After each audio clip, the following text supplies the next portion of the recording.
irmãs, é com muita alegria que cumprimento a todos, através de mais um estudo da Palavra de Deus. Hoje, dando sequência ao Escatologia, versão 5, teremos a aula de número 32. Para dar início a esta aula, convidaremos o irmão Arilson para fazer a oração inicial. Oremos. Querido Deus e soberano Pai do Universo, toda a honra, toda a glória, todo louvor seja dado ao Teu nome. Amém.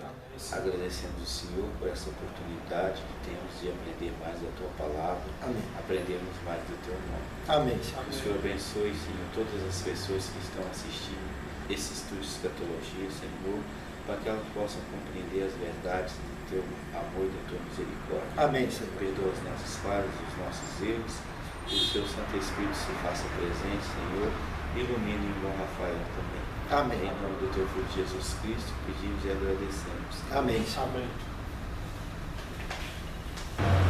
Na aula de número 31, nós concluímos os 2.300 anos da profecia do livro do profeta Daniel, no capítulo 8, verso 14. As 8 aulas que nós tivemos analisando esse versículo foi intitulada como Santuário Celestial, parte 1, 2, 3, 4, 5, 6, 7, 8.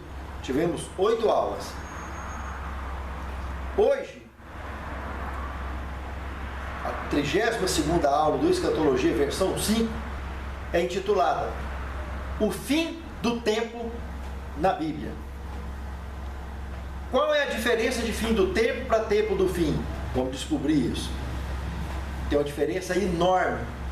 E a Bíblia é que dá a explicação desses temas tão distintos e tão sérios para a nossa compreensão profética e a compreensão, evidentemente, do amadurecimento de nossa fé.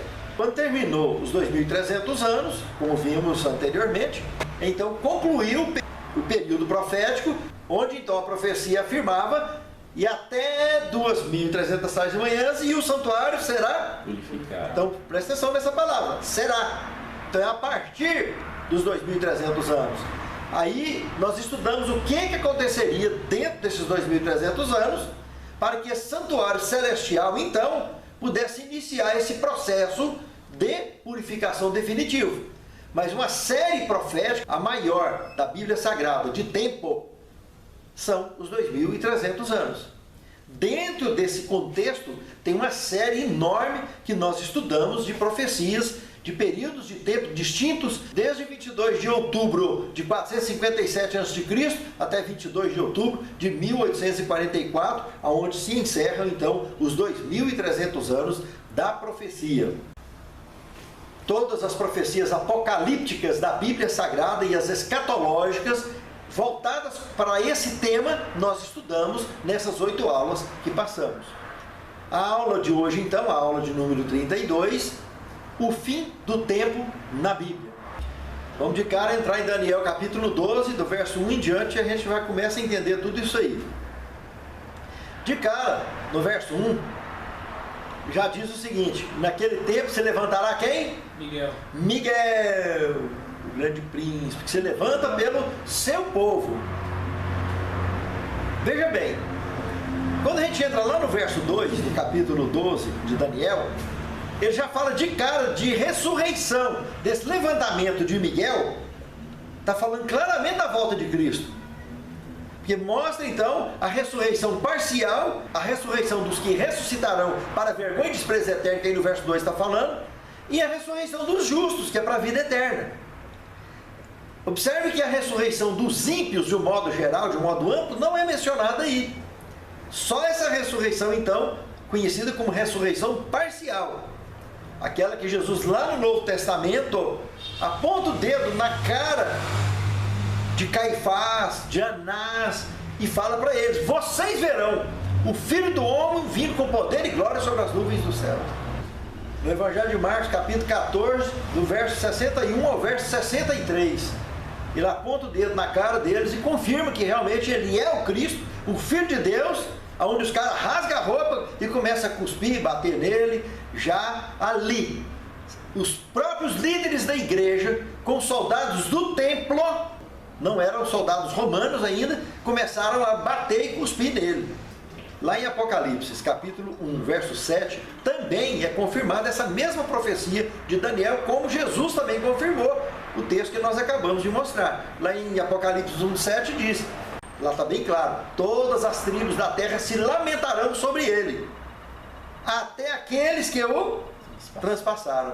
Então está bem claro que os únicos ímpios que vai ressuscitar na volta de Cristo são aqueles que transpassaram ele. Participou de alguma forma da entrega, do martírio e da execução de Cristo. Pessoas que desacreditaram até o fim de suas vidas, da vida e ministério do Messias aqui nesse planeta, em prol daqueles que caíram.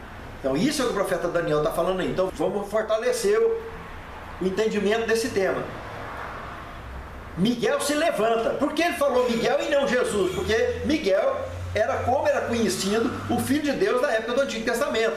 Já comentamos exaustivamente em aulas anteriores que Miguel, esse personagem aí, é o arcanjo Miguel.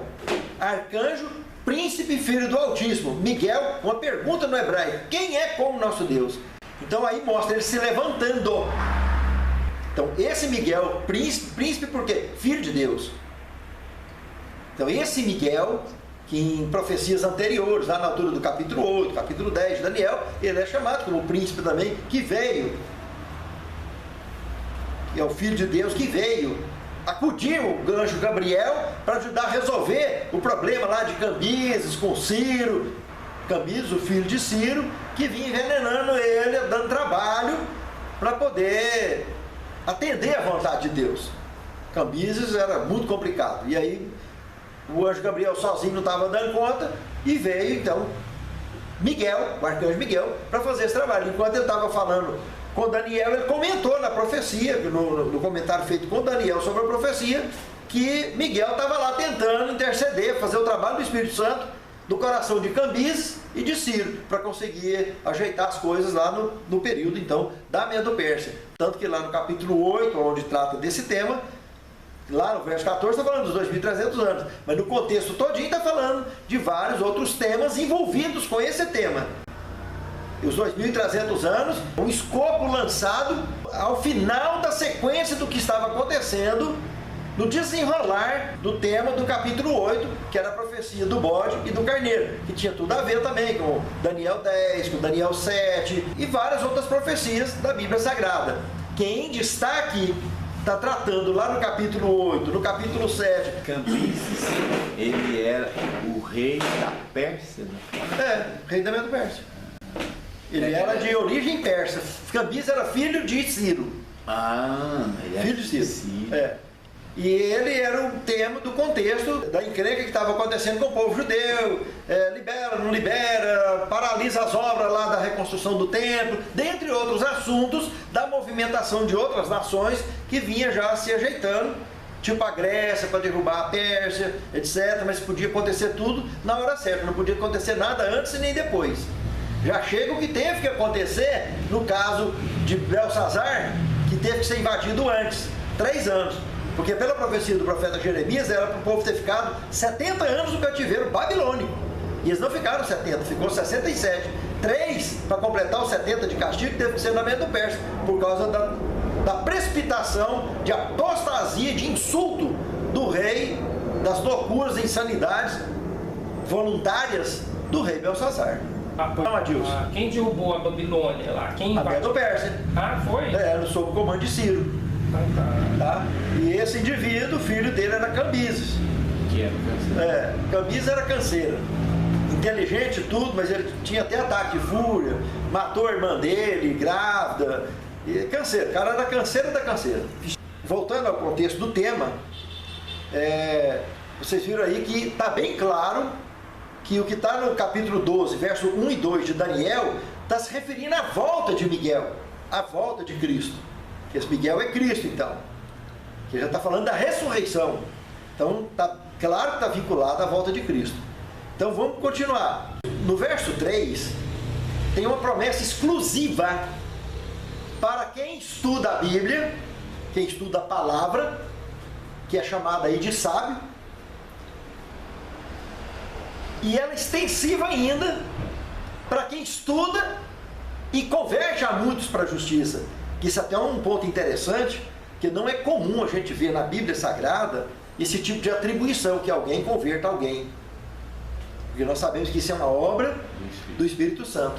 Mas quando a palavra de Deus chega a usar esse termo aí, está mostrando que o sábio que estuda a palavra de Deus e tem uma parceria forte com o Espírito Santo, ele recebe um dom muito especial que o Espírito Santo usa para levar uma pessoa à conversão.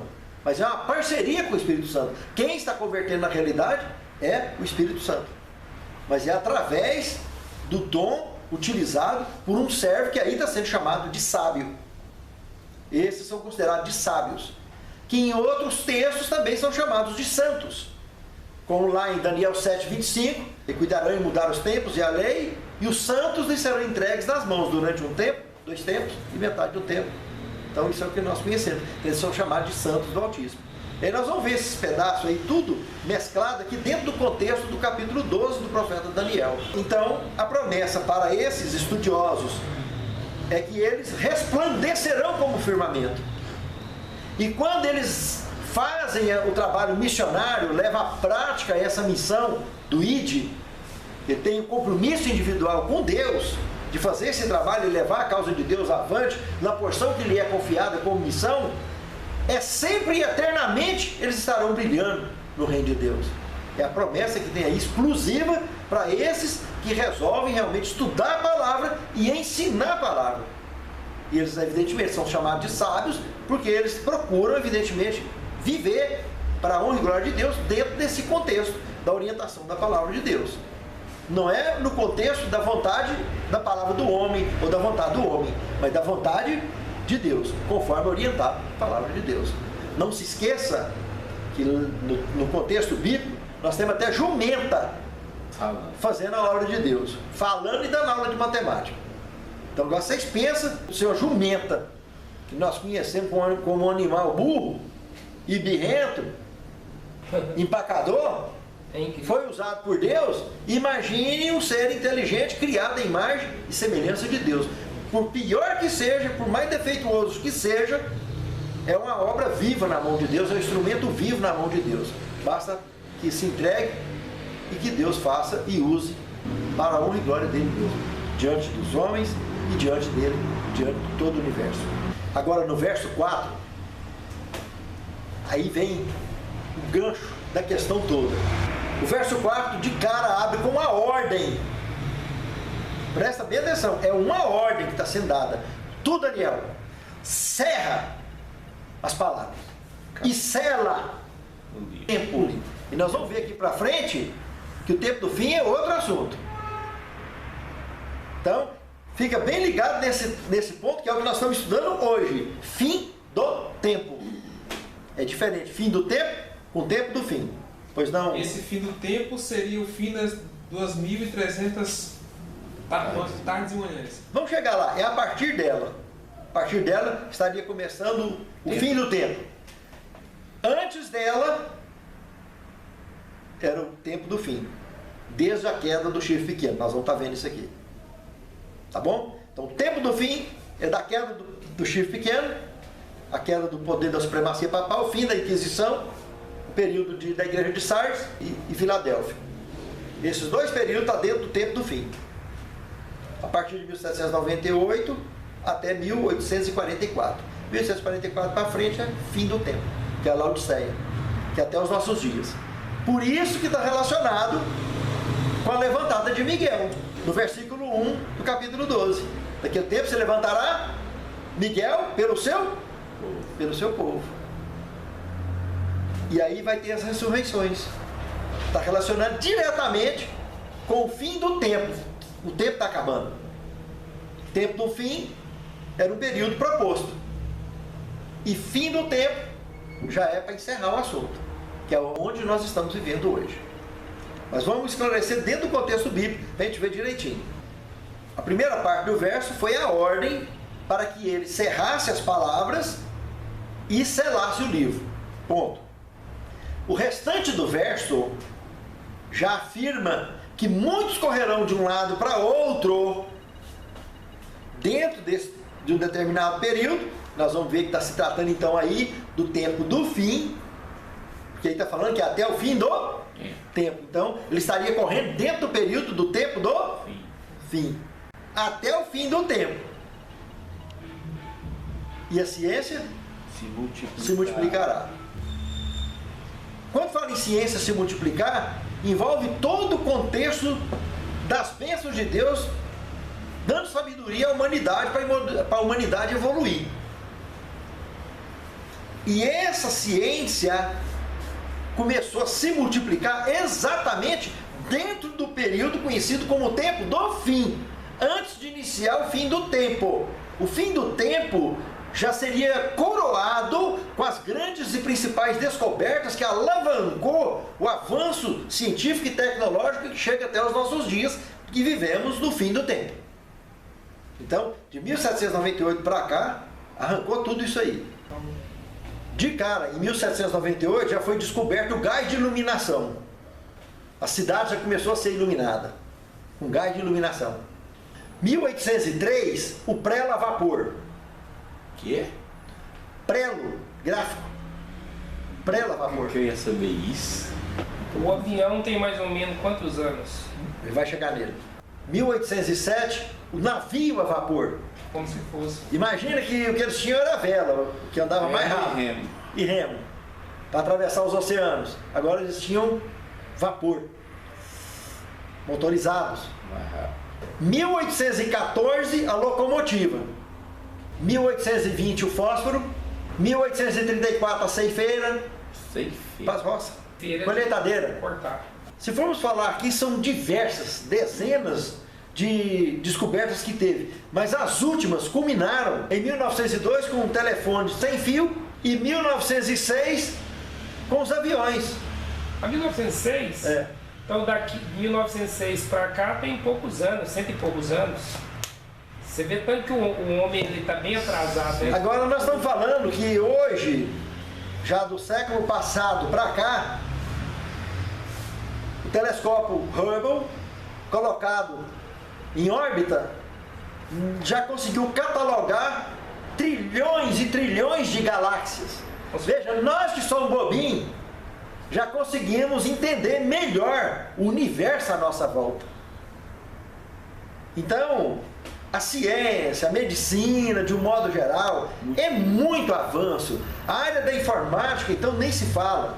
Então, o que foi dito ali não estava sozinho vinculado ao avanço tecnológico e científico, mas como estava especialmente vinculado a um período de tempo que seria investigado o livro. Eles correriam para entender essa mensagem de Daniel dentro do período conhecido como tempo do fim, que é entre a queda do papado e o ano de 1844, quando terminou os 2.300 anos.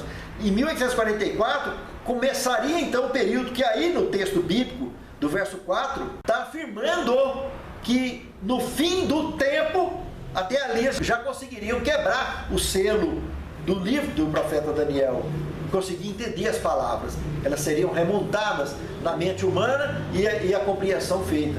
E realmente, tanto na região do Oriente Médio, quanto na Europa, na América do Norte, grandes estudiosos levantaram, durante esse período, grandes estudos que, quando chega na mão de Guilherme Miller, explodiu.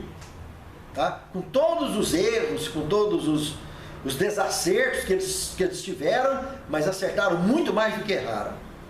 E conseguiram, então, fechar com um quebra-cabeça fantástico, que as nossas mãos hoje, muito simples de montar, de entender e de levar adiante tudo isso que foi dito aí há quantos e quantos anos antes de Cristo.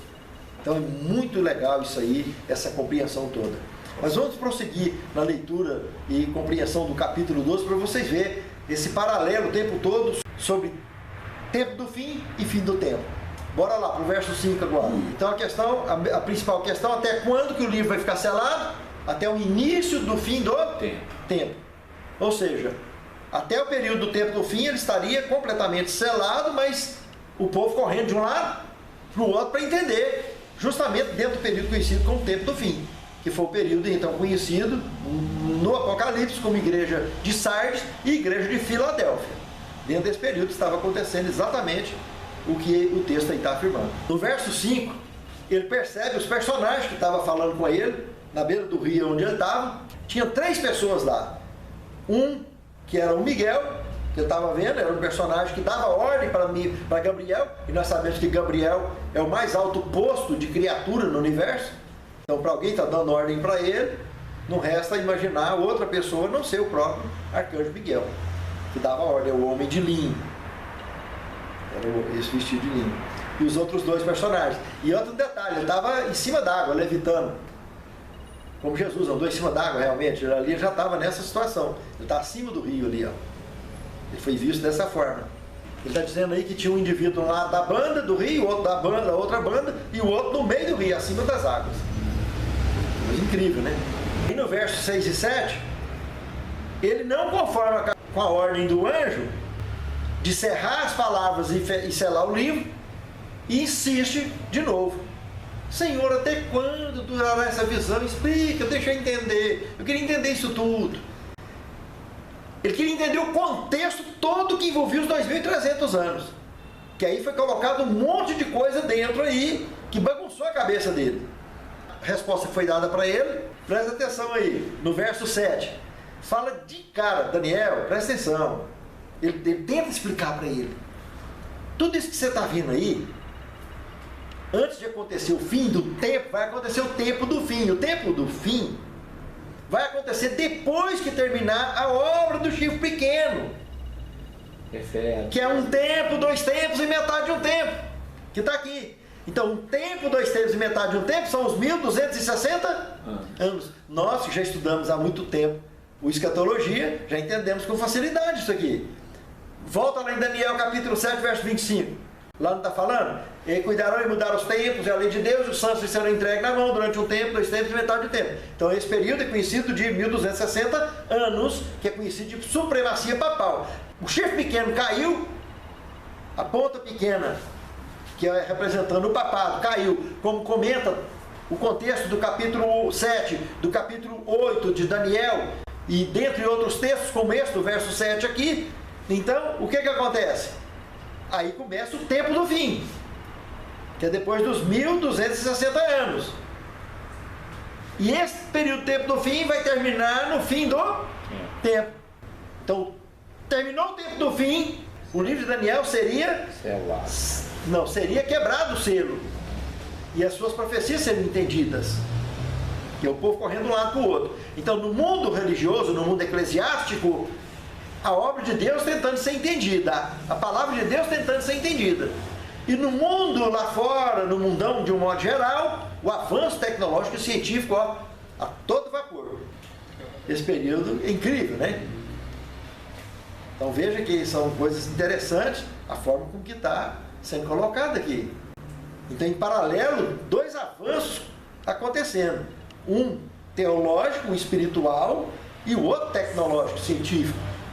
Tem as 2 vertentes, os 2 viés nesse tema apresentado aí do verso 4 do capítulo 12 do livro de Daniel.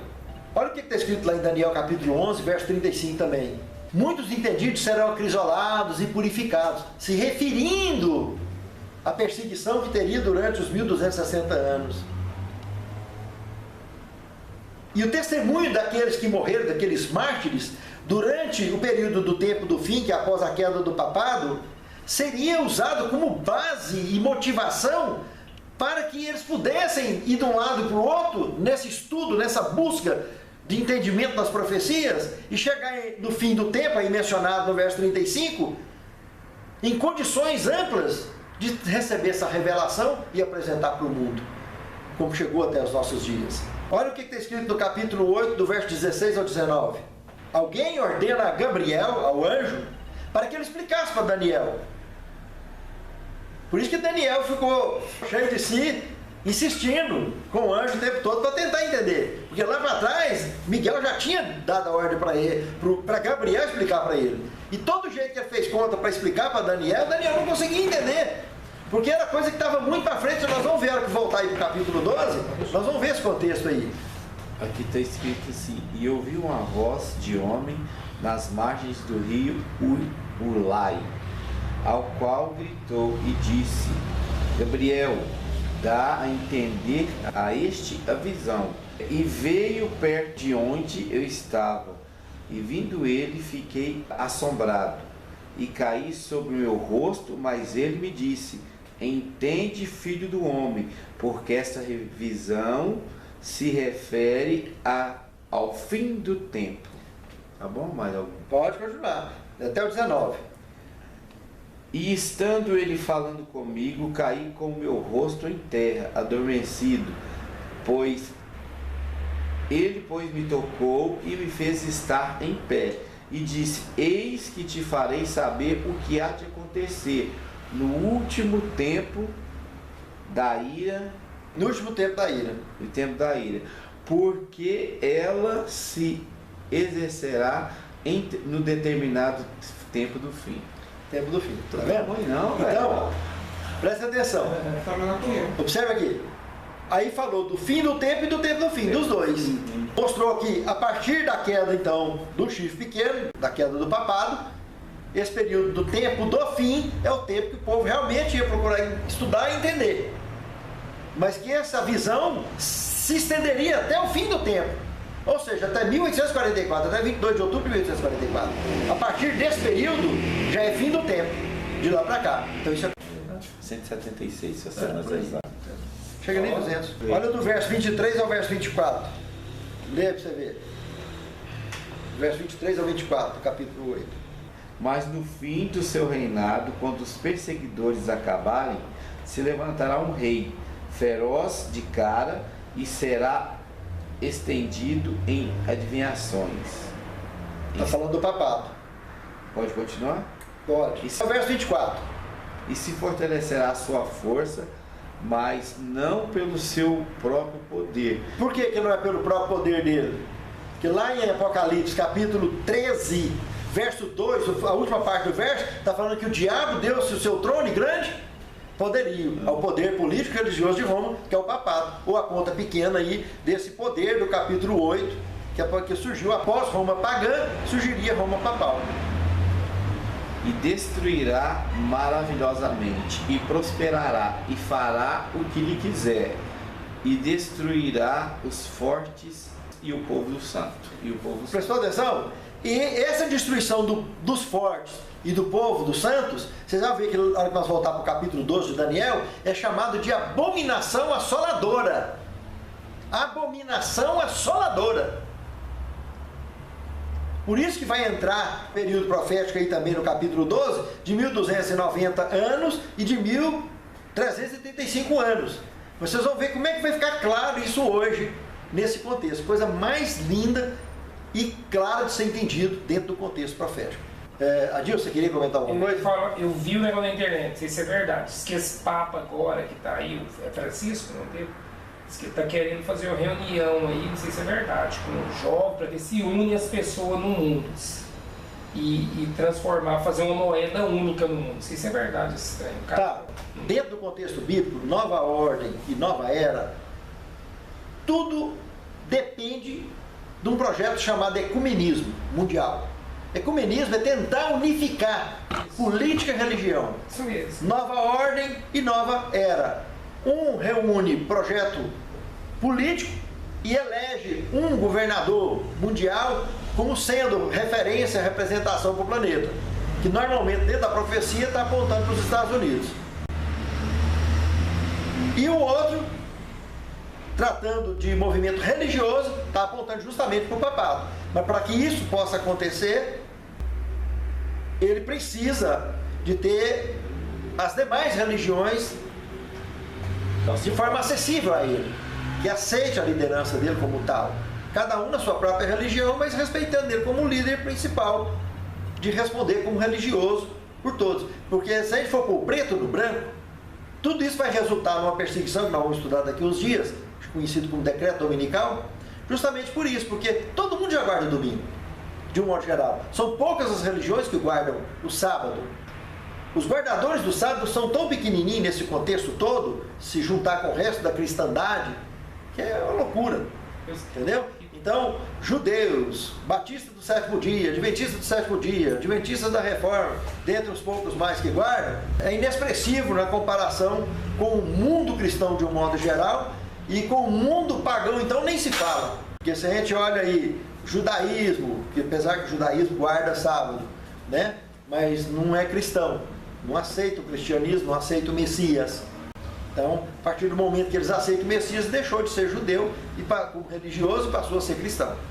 Então, é um assunto muito amplo. Então, tem muita coisa, tem muita especulação dentro desse contexto, como tem muita coisa que tem fundamento. É o negócio do Oriente Médio, né? Eles querem fazer, ele está querendo, eu não sei se é verdade isso, eu vi na internet por cima, que ele está querendo unir o povo lá do Oriente para fazer a paz total. Faz parte do ecumenismo, Adilson, tudo isso. Mas nós vamos estar aprofundando nisso em aulas futuras. Diz que é esse ano que ele vai mexer, que está começando a mexer. Pois é, em aulas futuras... Eu não acompanho o Papa também. Tá. Essa questão oriental, essa movimentação dele, não é só dele. Papas anteriores já iniciaram esse trabalho. Ele está levando avante um trabalho antigo que envolve a base, como base, o ecumenismo mundial. Então é uma coisa tremenda que existe no mundo religioso e que já vem há anos circulando, há anos. Mas nós vamos aprofundar mais nisso aí em aulas futuras. Voltando para o verso 8 do capítulo 12, aí do livro de Daniel, o que acontece? Daniel insiste de novo. Oh, Senhor, explique para mim até quando que vai essas maravilhas, essa visão, etc. e tal. Aí no verso 9 o anjo, não, acabou, ó. Cerrou e selou. Está cerrado as palavras e está selado o livro. Quer dizer, imagina o tamanho do beijo que o Daniel fez na hora, que não tem jeito. Ele vem lá desde o capítulo 8 tentando explicar, tintim por tintim. Atravessou capítulo 9, capítulo 10, capítulo 11, todinho. Aí a hora que chega no 12, Acabou. Acabou. Não, aqui passa a explicar para ele da agora para frente por que não dá para ele entender realmente. Porque isso vai acontecer para tempos muito distantes. Aí Daniel começa a conformar. E lá no finalzinho, o último verso do capítulo 12, fala para ele, pois é, Daniel, então você vai descansar com seus pais, com seu quinhão, certinho e tal. Aí você vai ressuscitar lá naquele período para estar com todo mundo. Então é um negócio bacana, nós vamos ver isso aí. Inclusive no verso 9, olha o que está escrito no final do verso 9, para vocês verem que coisa interessante. Ele fala exatamente do tempo do fim. Verso 9, 12. Do capítulo 12. E ele disse, vai Daniel, porque estas palavras estão fechadas e seladas até o tempo do fim. Então, no tempo do fim, é que eles começariam a entender. Então, ela está fechada até quando? Até 1798, que é quando o Papa Pio VI cairia, e aí começou o período, então, que aí está falando que o livro já começaria a ser entendido. Que lá no verso 4 foi dito que eles correriam de um lado para o outro, para poder dar conta de quebrar o selo do livro. E esse período todo seria chamado aí no texto, então, de tempo do fim, que vai até o fim do tempo. Fim do tempo é quando? Quando o selo quebrasse totalmente. Só que quando o selo quebrou totalmente, aí Guilherme Miller fez uma confusão. Não, Jesus está voltando, 22 de outubro de 1844. Ele entendeu a profecia dos 2.300 anos tudinho. Só confundiu esse ponto. Jesus está voltando. Esse rio de fogo que está falando aí no capítulo 7 de Daniel, 2 Pedro 3, de 8 a 12, tal, é a volta de Cristo. Então ele achou que o santuário era a terra. E aí foi o erro dele. Aí foi para o cemitério, tanto de gente esperava Jesus voltar e não deu certo.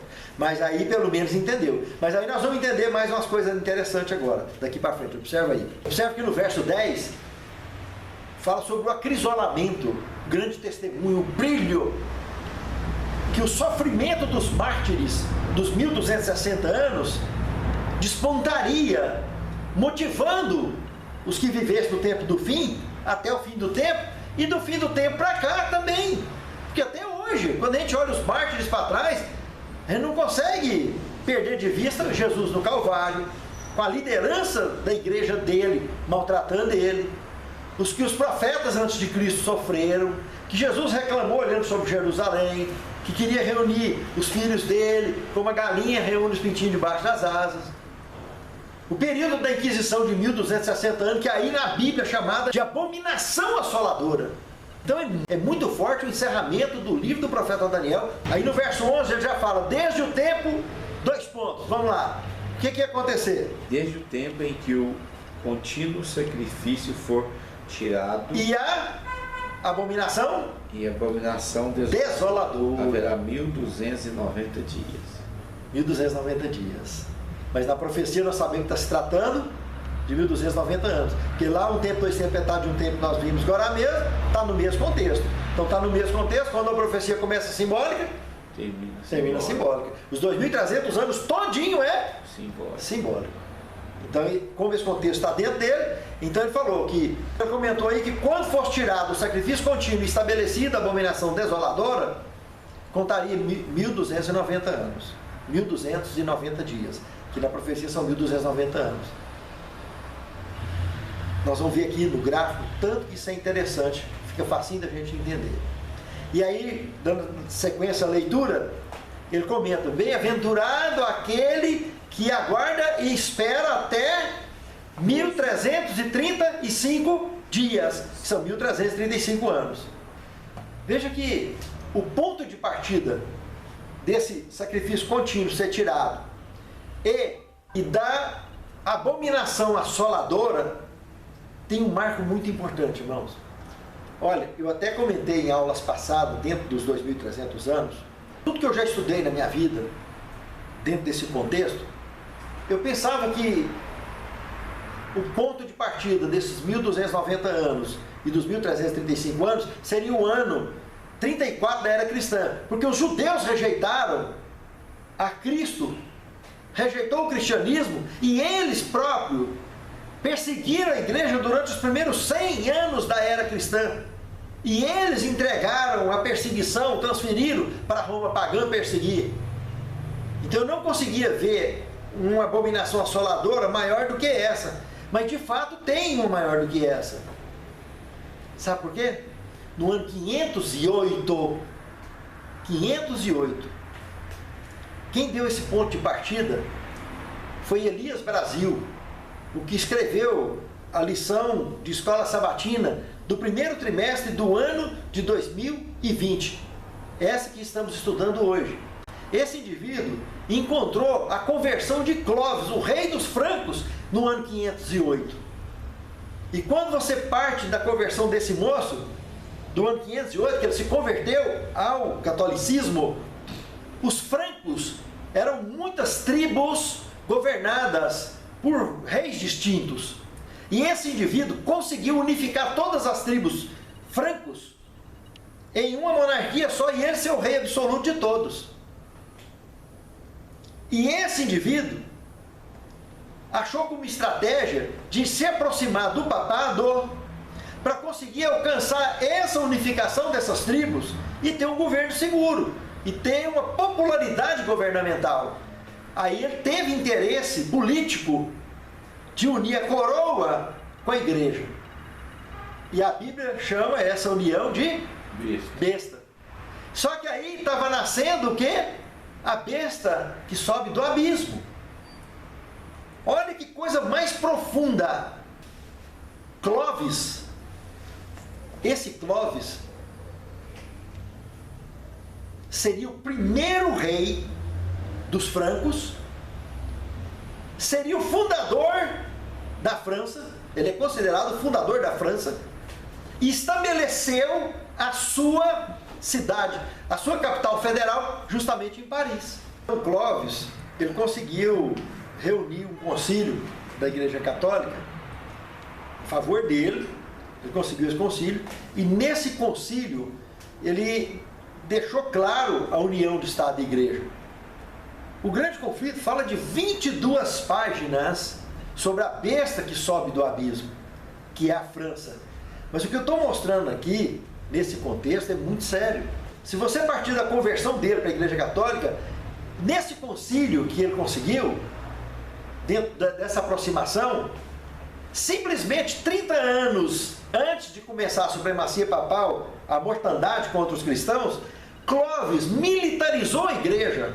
E durante a perseguição todinha, foi a França que militarizou a igreja, para que a igreja matasse, perseguisse e sacrificasse os cristãos. O poder militar dela foi em nome da coroa. E a coroa passou a agir em nome da igreja. Pensa que coisa mais esquisita. Por isso que lá no contexto da profecia falou que eles perseguiriam e prosperariam nessa perseguição. Por isso ela foi chamada de abominação assoladora. Por isso que o texto aí está dando ponto de partida. Então o ponto de partida é a conversão de Clóvis. Porque nele se converter, ele seria quem? Nada mais nada menos que o primeiro rei da França. Seria o fundador da França, que seria durante o período da perseguição do início até o fim, a frente militar da Igreja Católica Apostólica Romana. Então, o governo político religioso francês é a besta do abismo. A França militarizou, armou a igreja, a coroa francesa, e durante todos os 1260 anos de supremacia papal, o armamento de execução contra os cristãos foi a coroa francesa. Por isso que a França é chamada, aí dentro do contexto bíblico, apocalíptico de Daniel, de abominação assoladora, que a igreja estava praticando. Quem? A igreja que veio de um dia onde aconteceu sacrifícios contínuos no santuário, agora estava acontecendo sacrifício contínuo de quê? De pessoas, dia e noite, 24 horas.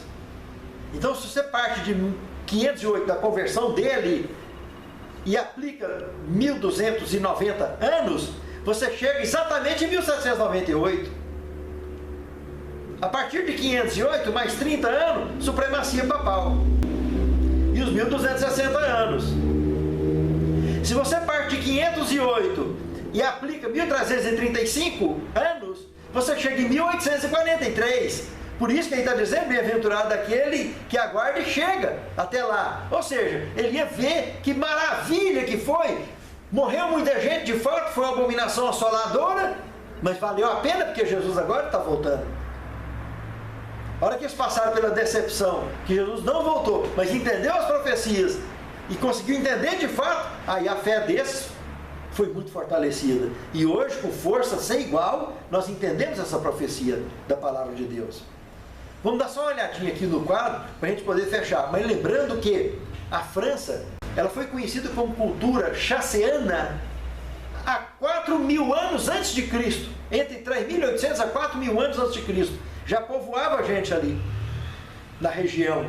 Mais tarde foi conhecido de parisienses. Tem coisa em museu, inclusive, embarcação, e uma grande parte da cultura que viveu lá nesse período, da pré-história da França.